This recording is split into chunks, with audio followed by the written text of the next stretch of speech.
वडंगे जिल्हा परिषद आणि पंचायत समिती मतदारसंघाकरिता काँग्रेसकडून तालुका अध्यक्ष श्रीराम पाटील यांची जिल्हा परिषद वडंगेकरिता उमेदवारी जाहीर झाली असून पंचायत समितीकरिता वडंगे गावचे माजी सरपंच श्री सचिन चौगुले यांना उमेदवारी मिळाली आहे।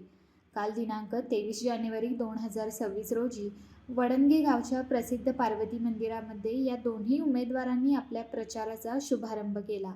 यावेळेस वडंगे, आंबेवाडी आणि चिखली गावातील अनेक ग्रामस्थांबरोबर काँग्रेसचे कार्यकर्ते मोठ्या संख्येने उपस्थित होते। यावेळेस झालेल्या सभेत सचिन चौगुले यांनी या निवडणुकीच्या निमित्ताने पंचायत समिती मतदारसंघामध्ये मोठ्या प्रमाणात विकास कामे करायची आहेत, तसेच परिसरातील युवकांसाठी आणि महिलांकरिता अनेक रोजगारांच्या संधी उपलब्ध करून देण्याचा मानस यावेळेस त्यांनी बोलून दाखवला। मागील काळातील गावाबरोबरच परिसरात केलेल्या विकास कामांचा आढावा पाहता यावेळेस मतदार मलाच निवडून देतील असा विश्वासही त्यांनी यावेळेस दाखवला।